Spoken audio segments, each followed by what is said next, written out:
Olá, meu nome é Luciano Grisoli Mimoso, sejam bem-vindos ao Centro de Cultura, Documentação e Pesquisa do Espiritismo Eduardo de Carvalho Monteiro. Olá para você que nos assiste pela internet.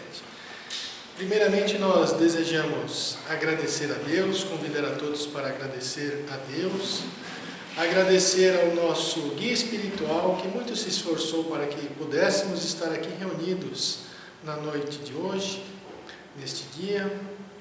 Agradecer aos espíritos protetores e amigos que nos ajudam diariamente, elevando o nosso pensamento aos guias espirituais desta casa, solicitando para que eles possam nos orientar, para que possamos sair daqui mais animados, com mais otimismo, com mais vontade de viver, rogando proteção também a Maria, nossa mãe, aquela que foi mãe de Jesus, imaginando Jesus no nosso meio, porque com certeza Ele está entre nós.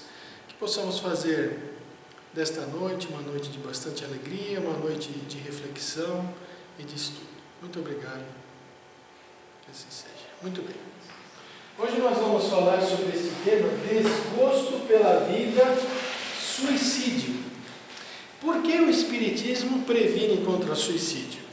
Vocês que têm acompanhado aqui as reuniões de segunda-feira, obviamente o Espiritismo previne contra o suicídio porque mostra que há vida depois da morte do corpo. Ora, se há vida depois da morte do corpo, nós que estamos fortalecendo a nossa fé no Espiritismo, no Evangelho de Jesus, obviamente nós estamos nos fortalecendo para evitarmos essa saída desesperadora, essa saída através do suicídio. Por isso que o Espiritismo previne contra o suicídio.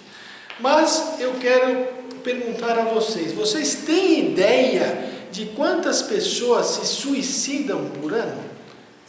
Não. Tem ideia? Mais ou menos um chute, Wilson, é mais de 100 mil ou menos de 100 mil? Hã? Nunca pensou nisso. Alguém tem uma ideia, não? 1.000 pessoas por ano? Não, no mundo. A Organização Mundial da Saúde nos traçou um número. Quantos? 50 mil? 30 mil. Olha lá.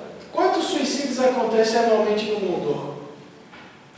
Publicado em 18 de abril e atualizado em 4 de julho de 2008. 2011 e 2008. São 800 mil casos de suicídios por ano, no mundo inteiro, ou seja, é uma epidemia. E muitas vezes nós observamos um tabu na sociedade, porque o espiritismo ainda tem algumas palestras no centro espírita que fala sobre o suicídio, etc. Mas em geral, se você pegar as outras religiões, tem um certo tabu, porque a pessoa que se suicida, por exemplo, nas religiões que professam o protestantismo, não é? O próprio catolicismo, a pessoa que se suicida vai para onde? Vai para o inferno.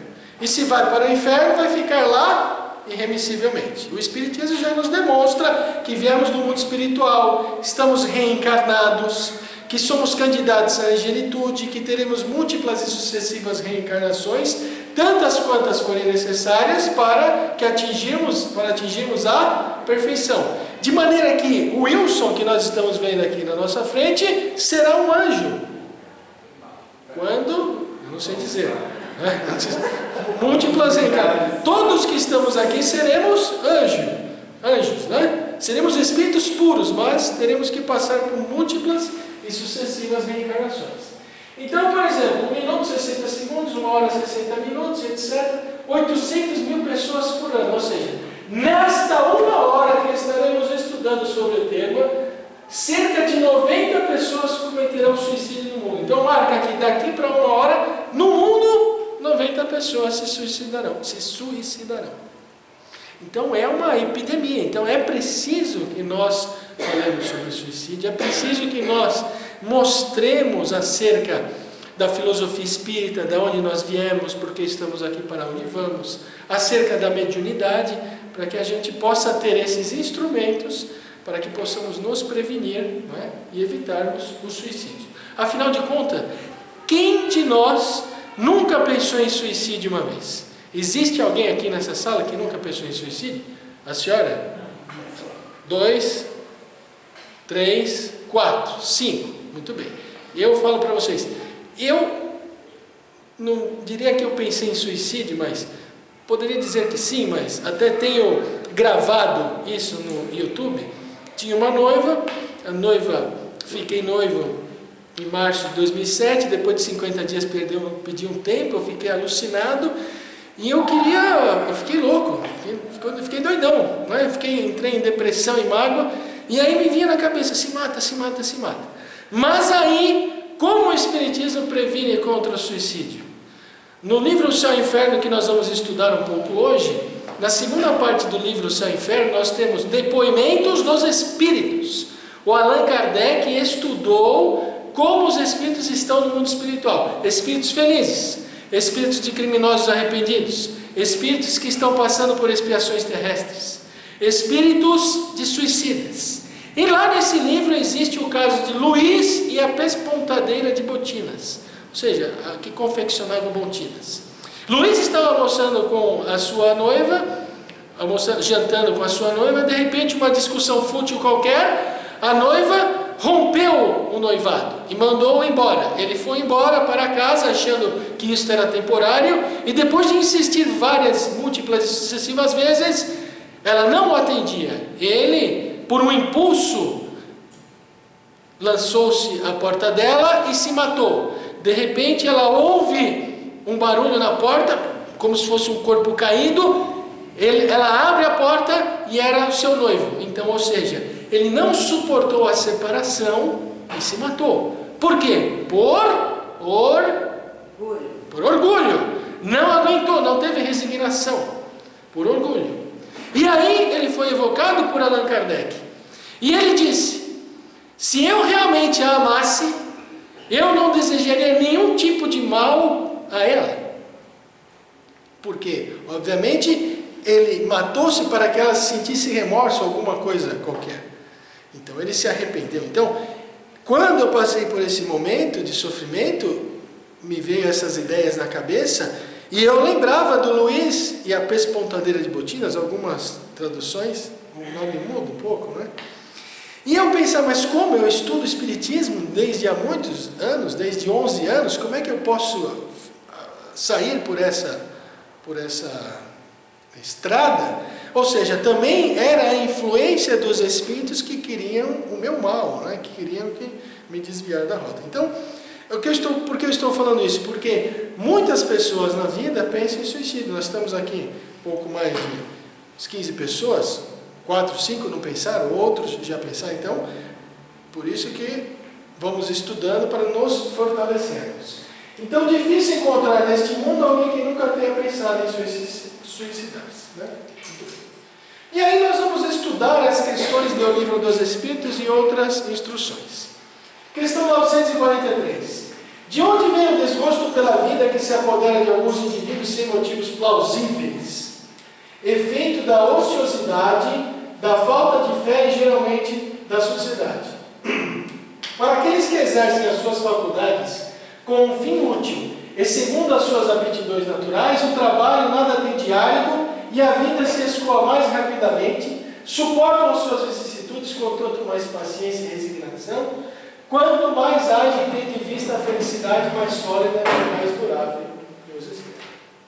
944. O homem tem o direito de dispor da sua própria vida? Não! Somente Deus tem esse direito. O suicídio voluntário é uma transgressão dessa lei. Nós não temos o direito de tirarmos a nossa própria vida. Reencarnamos, estamos aqui e temos que levar até o final, com coragem, com galhardia, com luta, mas nós não temos esse direito.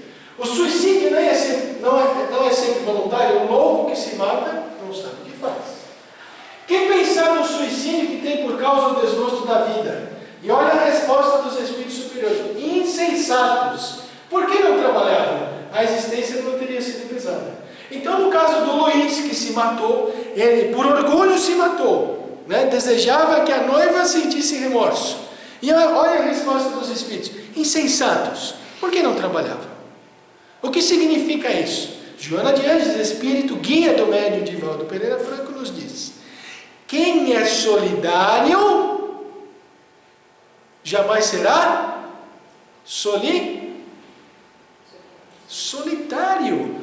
Então, se ele está sofrendo, vamos estender as mãos para ajudar, vamos estender as mãos para trabalhar. Há sempre pessoas que estão sofrendo muito mais do que nós. E quando nós estamos nos disponibilizando para ajudar, estamos nos disponibilizando para amar, para servir, estamos sendo solidários, nós não seremos solitários. Que é exatamente a instrução dos espíritos superiores. Por que não trabalhavam? A existência não teria sido pesada. Quer pensar no suicida que tem por fim escapar às misérias, às decepções deste mundo? Então, assim, as misérias as mais variadas possíveis, as decepções as mais variadas possíveis. Pobres espíritos que não tiveram a coragem de suportar as misérias da existência. Deus ajuda aos que sofrem e não aos que não têm força nem coragem. As tribulações da vida são provas ou expiações. Então Jesus disse: ajuda-te, que o céu te ajudará. Bem-aventurados os aflitos, porque serão consolados. Bem-aventurados na linguagem psicológica, uma linguagem psicológica é: ponde-vos em marcha. Bem-aventurados, ponde-vos em marcha os aflitos, porque serão consolados. Então, se nós estamos sofrendo aflição, nós não podemos ficar parados, nós precisamos nos movimentar, né?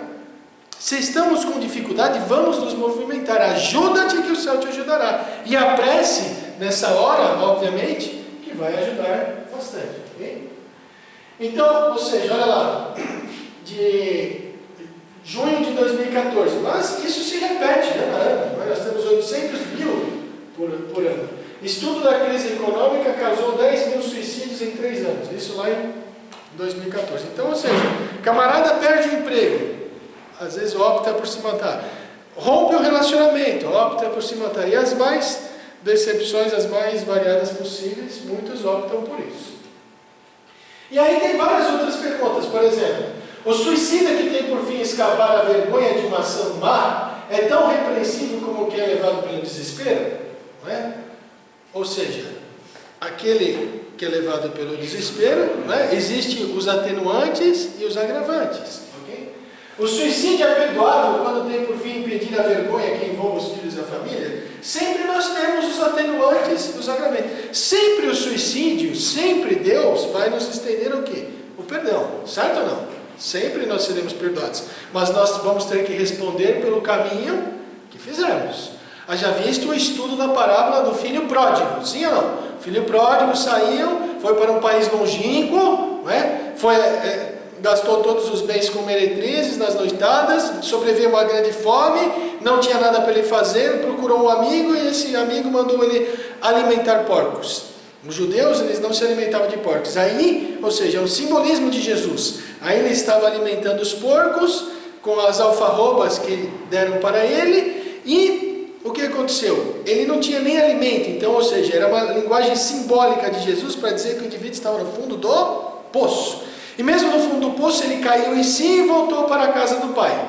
Ou seja, ele se arrependeu. Então, o suicida que se mata vai ter o perdão de Deus, com certeza, Deus nos perdoa, mas ele vai ter o quê? Que reencarnar e responder pelo ato que é um crime contra o nome de Deus. Quer pensar daquele que tira a própria vida com a esperança de chegar mais cedo a uma vida melhor?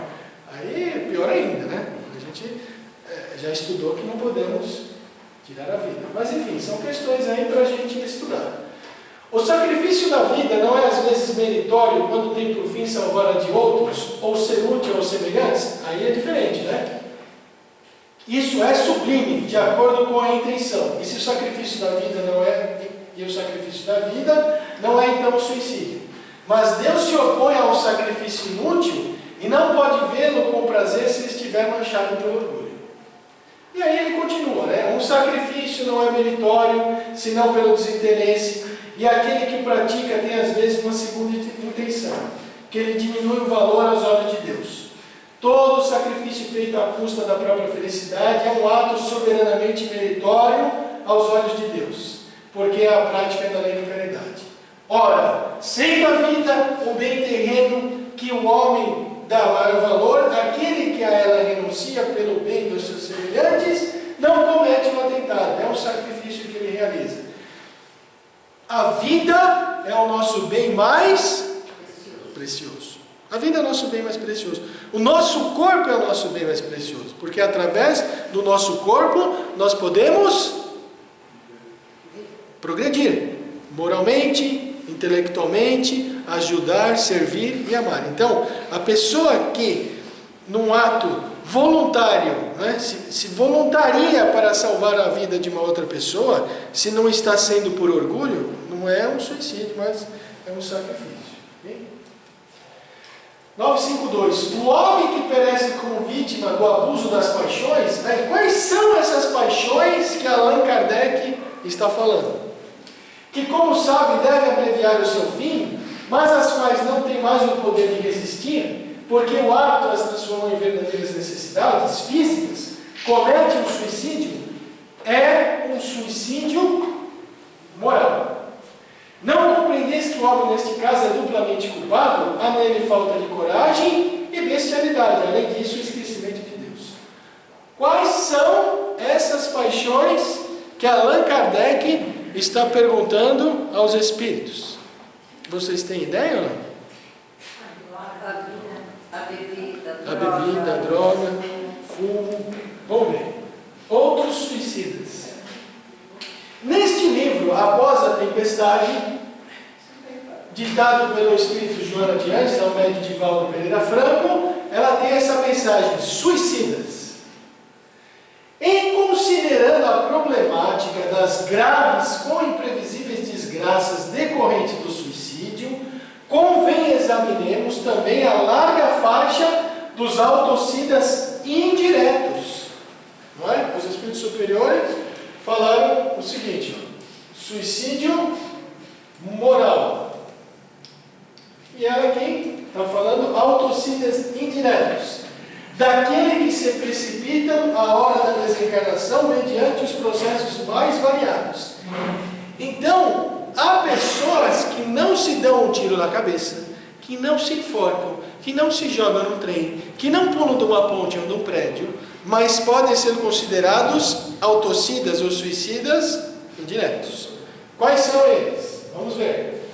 São também suicidas os sexólatras inveterados, os viciados deste ou daquele teor, os que ingerem altas cargas de tensão, os que se envenenam com o ódio e se desgastam com as paixões deletérias, os glutões e ociosos, os que cultivam o pessimismo, as enfermidades imaginárias. Faltou um lá, imaginárias. Então, toda essa gama de pessoas podem ser consideradas como suicidas indiretas. Aumenta muito mais a estatística. Não é? Muito mais, né? De 800 mil nós vamos multiplicar para milhões de pessoas. Altas cargas de tensão, né? Os que envenenam com ódio. Porque a pessoa que se envenena com ódio, o que ela vai acabar fazendo? Ela vai somatizar. Vai somatizar. O nosso corpo é constituído de água, certo ou não? Masaharu Emoto, vamos estudar o Masaharu Emoto, a pesquisa que ele fez. Já falei aqui, vou falar outra vez, vou falar novamente, porque há almas novas aqui nesta sala, que eu ainda não tinha visto. O Masaharu Emoto estudou gotículas de água de um rio que estava poluído. Congelou essa gotícula de água e aparecia uma imagem bem disforme. Depois ele pegou gotículas de água, colocou em recipientes e colocou numa sala e pediu para que as pessoas falassem palavras bonitas, obrigado, etc, etc. E aí congelou, e aí viu-se que formou uma forma de cristal muito bonita. A mesma experiência ele fez com gotículas de água e pediu para as pessoas falarem palavras de baixo calão, palavrões, e aí depois congelou e viu que estava bem disforme a forma. Então, quando as pessoas se envenenam com ódio, né, com pessimismo, com as enfermidades imaginárias, há pessoas que pensam que estão sempre doentes. E se não estão doentes, uma hora vão ficar doentes.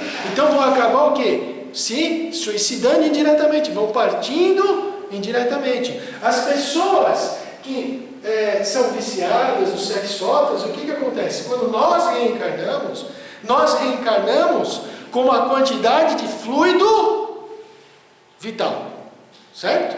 O fluido vital é uma transformação do fluido cósmico universal. No universo não existe o vazio. O universo é preenchido pelo fluido cósmico universal. O fluido cósmico universal, ele é o veículo do pensamento.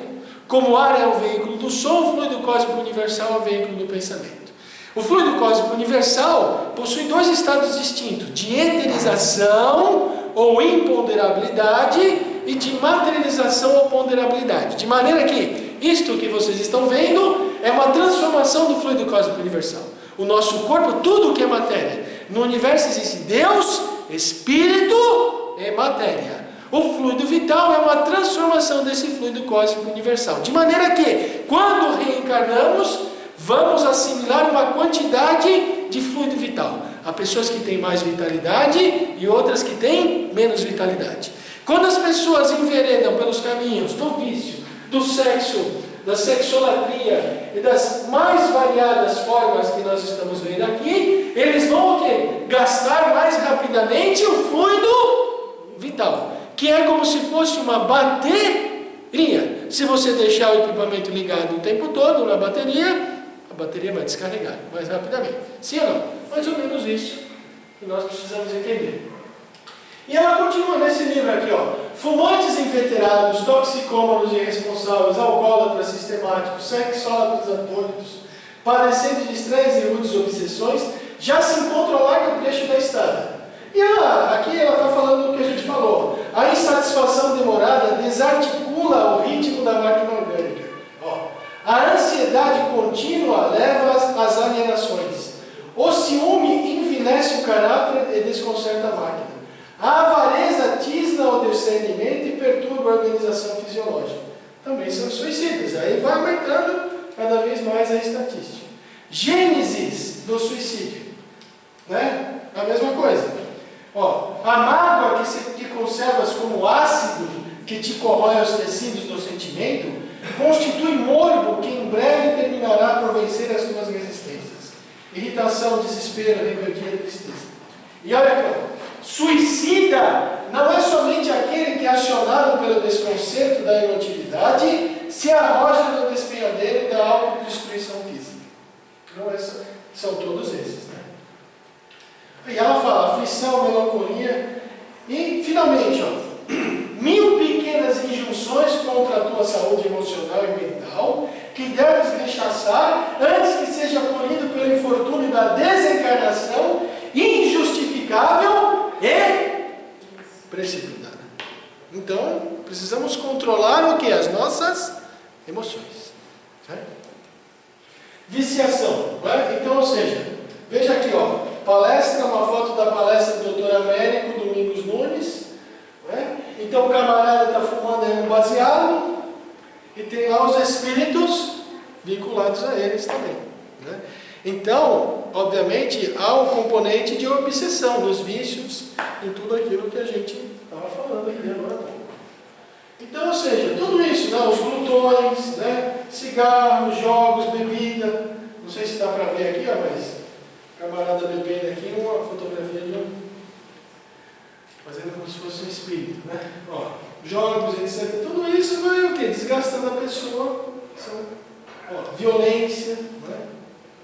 E assim vai. Agora aqui, ó, interessante é o seguinte, ó, este livro, Nos Domínios da Mediunidade, eu separei aqui para hoje, para a gente falar esse ponto aqui, ó, essa passagem. Transpusemos a entrada.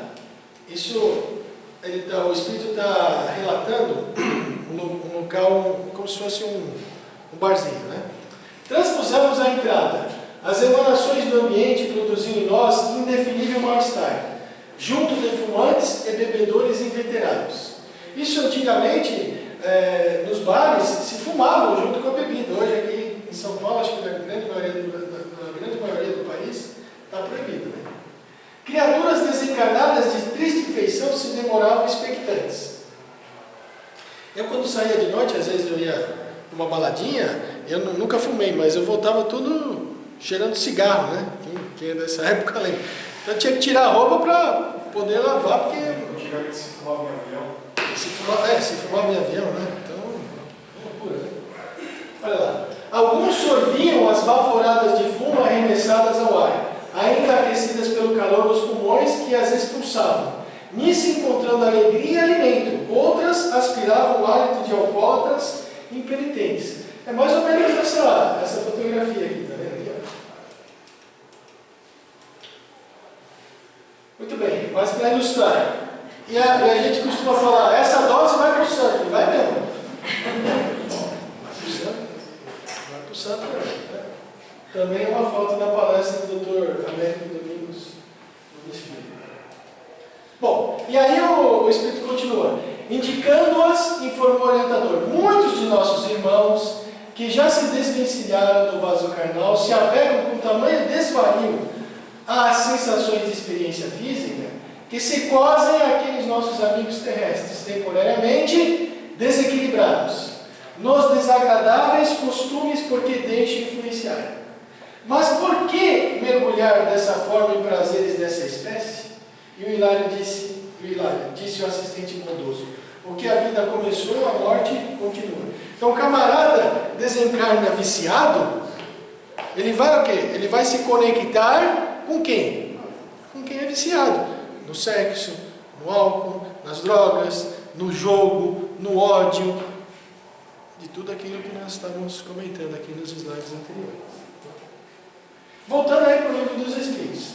É mais ou menos culpado aquele que corta a sua vida por desespero? É mais culpado, porque teve tempo de raciocinar sobre o seu suicídio. Naquele que comete instantaneamente, às vezes uma espécie de desvario, né? Então, ou seja, há os agravantes e há os atenuantes. Aquele que comete suicídio, ele não pensou, de repente ele pensa e se mata, ele é menos culpado do que aquele que programa durante vários dias, vários meses, né? Então, existem os agravantes e os atenuantes. Quando uma pessoa vê à sua frente uma morte inevitável e terrível, é culpada por abreviar de alguns instantes o seu sofrimento por uma morte voluntária, sempre se é culpado e não esperar o tempo fixado por Deus. Mas ele vai morrer, não importa se ele vai morrer. Se daqui a 5 minutos, daqui a 10 minutos, daqui 2 dias, daqui 1 hora, daqui 1 semana, nós não podemos antecipar a nossa morte.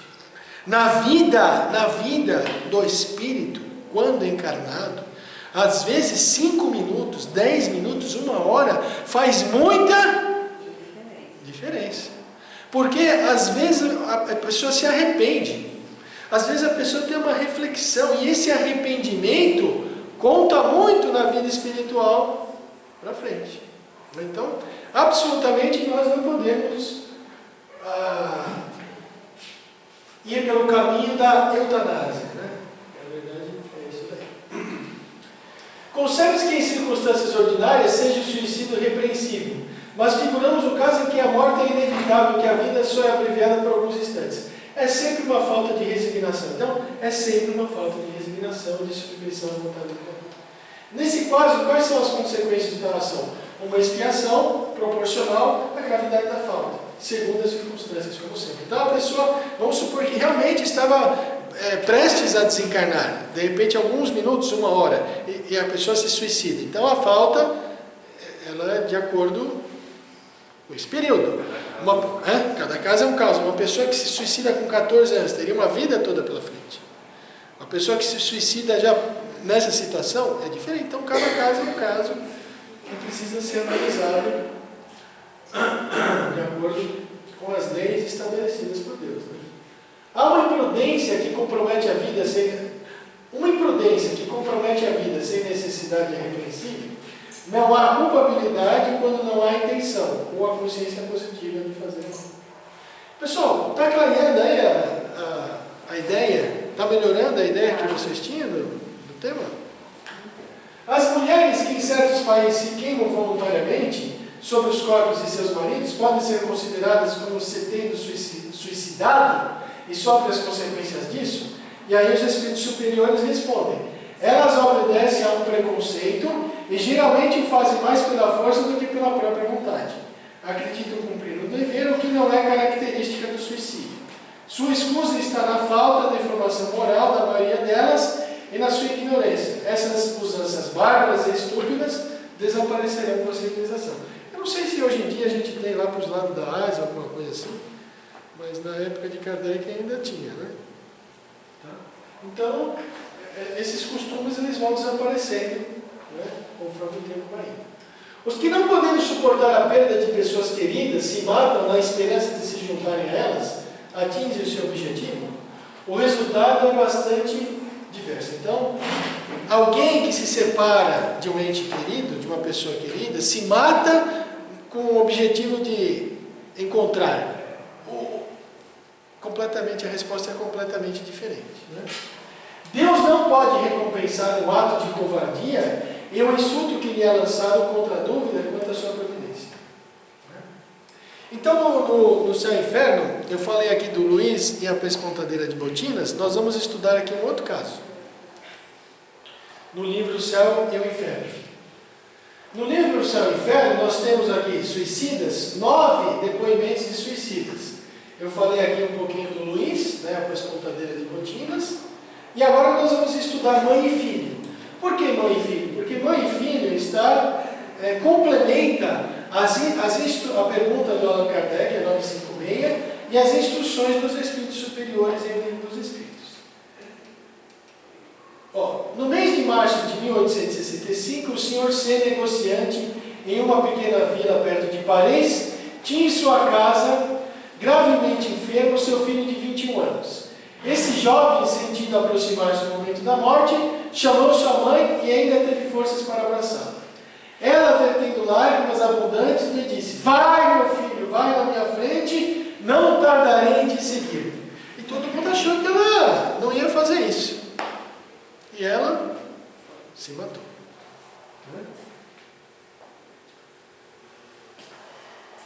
O enterro da mãe foi realizado ao mesmo tempo que o enterro do seu filho.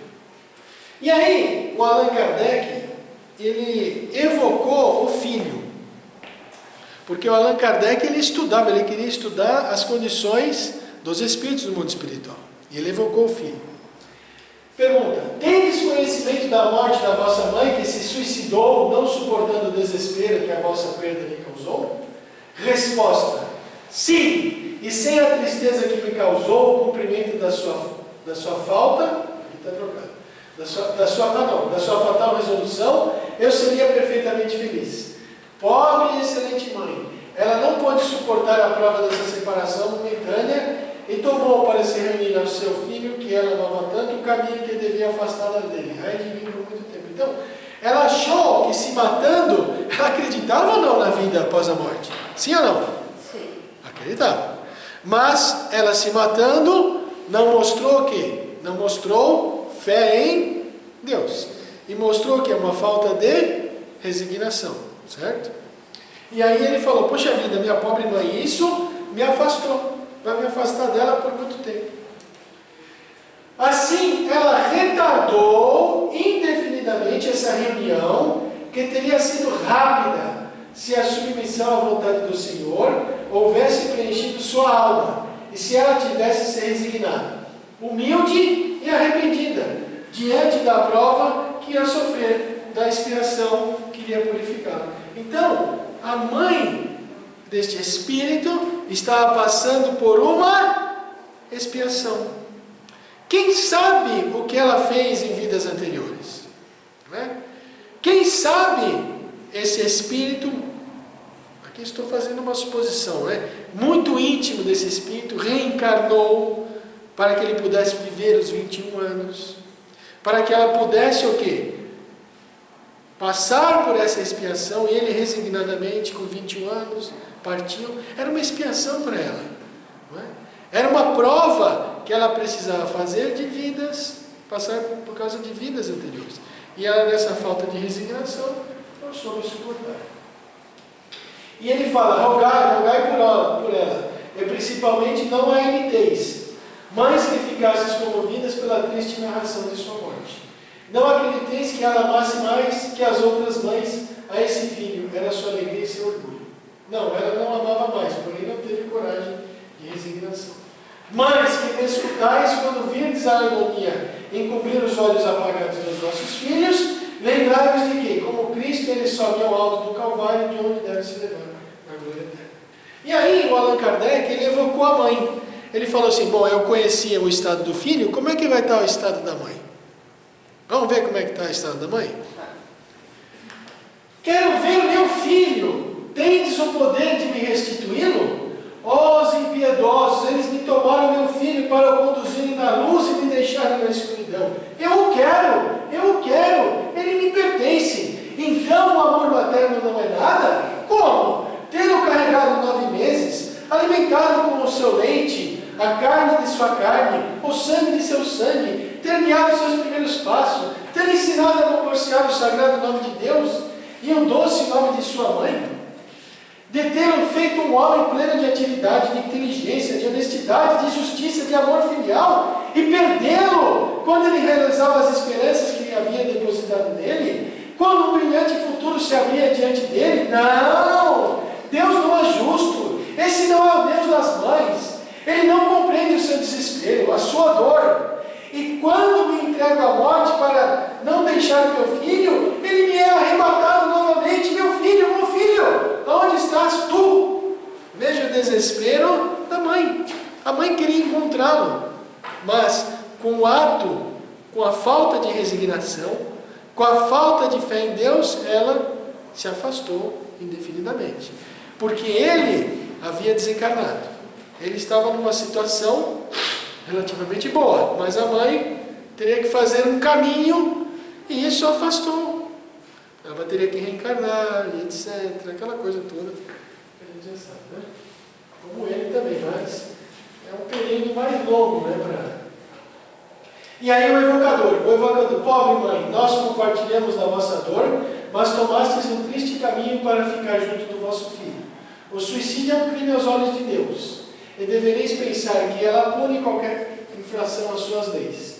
Que ele, né? A impossibilidade de ver o vosso filho e a vossa punição. A mãe, eu imaginava Deus melhor que os homens, não acreditava no seu inferno, e sim na reunião das almas que se amaram como nós os amamos.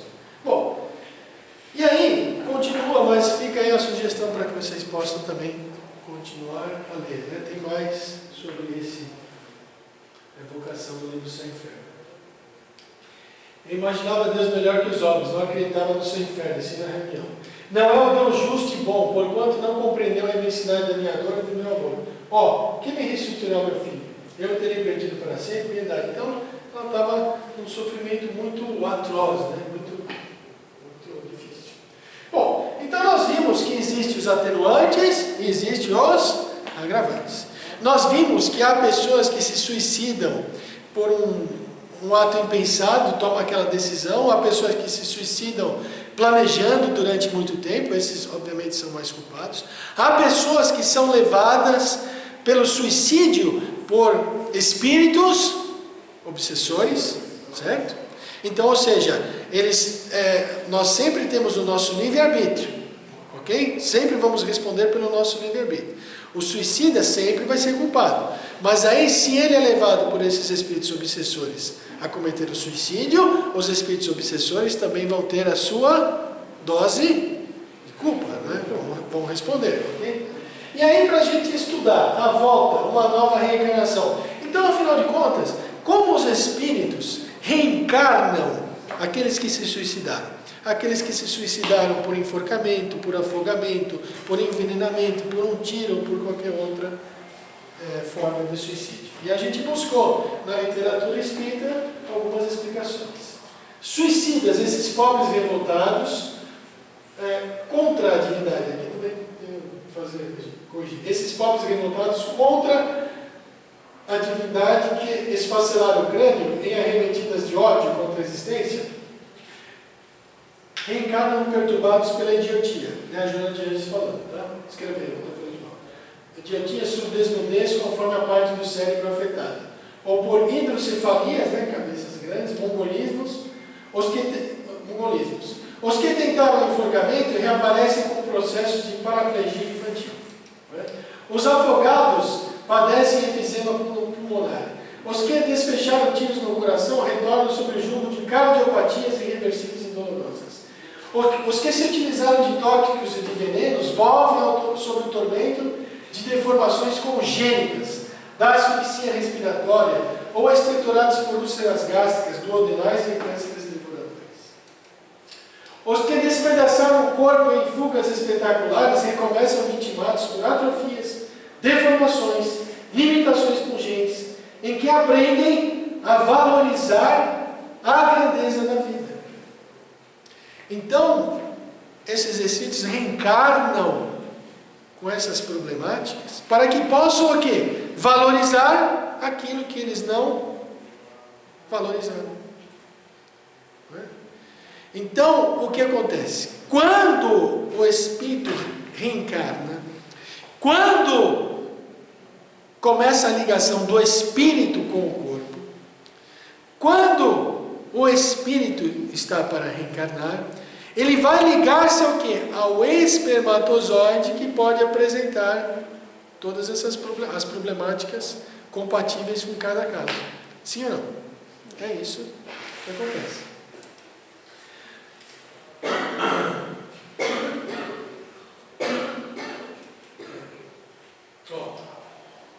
Aqui eu estou voltando? Estou voltando. Em que aprenderam a valorizar a grandeza da vida. Né? Suicidas. E aí perguntaram aqui para o Chico Xavier, vamos ver o que o Chico fala também. Na sua vida mediúnica, Chico Xavier, conheceu alguns amigos suicidas reencarnados? Alguns. Tendo começado a tarefa mediúnica em 1927, há quase 41 anos, tive tempo suficiente para observar alguns casos e posso dizer que todos aqueles que vi reencarnados, depois do atentado contra eles mesmos, traziam consigo sinais e reflexos da leviandade que haviam perpetrado. Então, nesses 41 anos, ele tinha conhecido pessoas que haviam se suicidado e que já haviam reencarnado. Contudo, devemos respeitar os suicidas como criaturas extremamente sofredoras, que muitas vezes perderam o controle das próprias emoções, raiando para o desrespeito a si próprios. Os resultados do suicídio acabam sempre impressos naqueles que o perpetram. Desse modo, os dois companheiros que se suicidaram com a bala no vidro e que revi, espaço depois de 10 anos, viam reencarnados na condição de crianças retardadas no estado de extrema idiotia. Né? Um exemplo. Então, o que acontece? O que o Chico Xavier está explicando? Nós somos corpo, perispírito e espírito. Então, nesse caso, do exemplo, um tiro no crânio. Um tiro no crânio, ou seja, o nosso perispírito, ele envolve todo o nosso corpo. E aí, quando esse camarada deu um tiro na cabeça, ele o quê? O perispírito, ele ficou, podemos assim dizer, lesionado. E aí esse perispírito, ele vai se vincular ao quê? Como está lesionado, ele vai se vincular a um espermatozoide que tem aquele probleminha. Certo? Em uma linguagem mais simples possível. Outro companheiro que se suicidou com veneno em relação com uma criança que trazia já o câncer na garganta. Eles desencarnaram pouco tempo depois. Os espíritos me explicaram que muitas vezes o suicídio em se reencarnando como que destrói os tecidos do novo corpo. A desencarnação ou a morte propriamente considerada, olha que interessante, a desencarnação ou a morte propriamente considerada ocorre logo depois do nascimento ou algum tempo depois. Aí então o espírito estará em condições de aprender quanto vale a vida. Deseja viver, mas não consegue, conseguir enfim depois de grande esforço.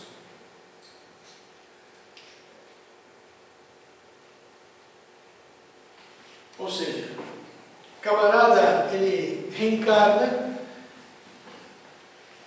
o corpo vai apresentar dificuldades, problemáticas, e vamos supor aqui, uma hipótese, o camarada tinha que viver mais 15 anos, 20 anos, ele vai passar por um período de 15 anos, 20 anos, e vai desencarnar. É exatamente isso que ele está falando.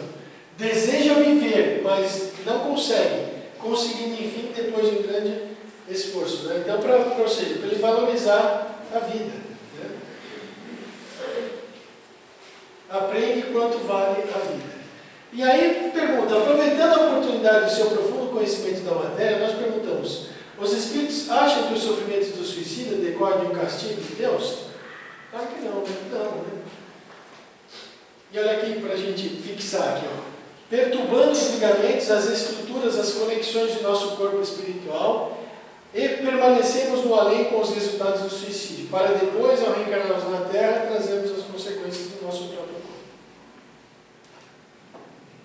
O Emmanuel, neste livro, ó, Entender Conversando. Por exemplo, se eu pratico o suicídio nesta vida, naturalmente que na próxima eu devo ressurgir num corpo com as características de sofrimento que eu próprio terei criado para mim. De modo que nós não vamos dizer que não existe o conceito de pecado na doutrina espírita, mas os espíritos habitualmente não abusam desta palavra, porque nós não podemos desconhecer a misericórdia de Deus. Então, ou seja, nós vamos responder, né, por aquilo que praticamos. Né? Vamos errar. Mau uso. Mau uso. Então, agravantes e atenuantes. Quais são, em geral, as consequências do suicídio sobre o estado espírita? As consequências do suicídio são as mais diversas. Há sempre o agravantes e atenuantes, no livro Após a Tempestade. Todavia, seja qual for o motivo, a circunstância para o crime da retirada da vida, tal não consegue outro resultado senão de atirar o delituoso ao encontro da vida histórica. Ou seja, o camarada vai encontrar sempre o quê? Vida, né?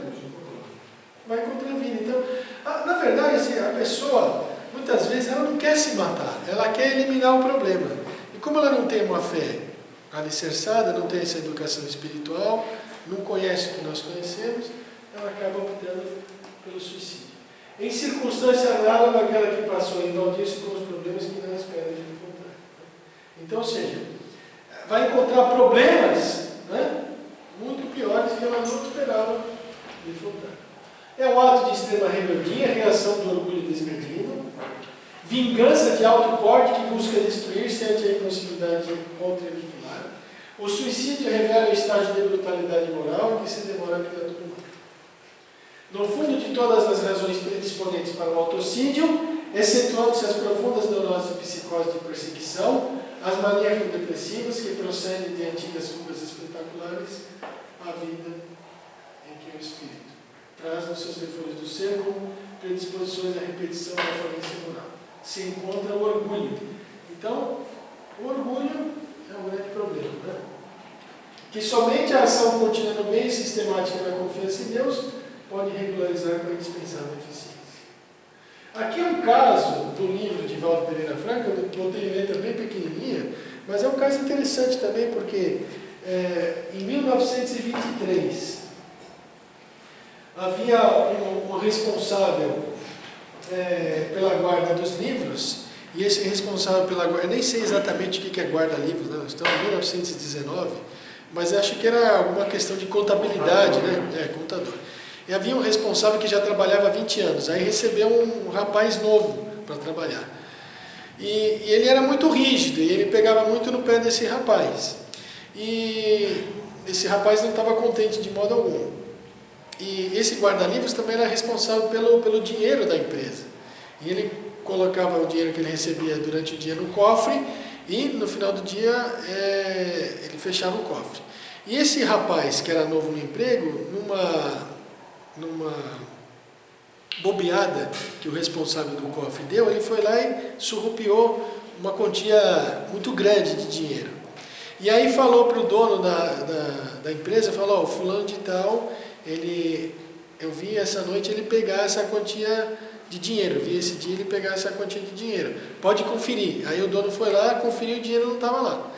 E ele falou para o dono: olha, tem mais, não é a primeira vez que ele faz, pega, mas devolve.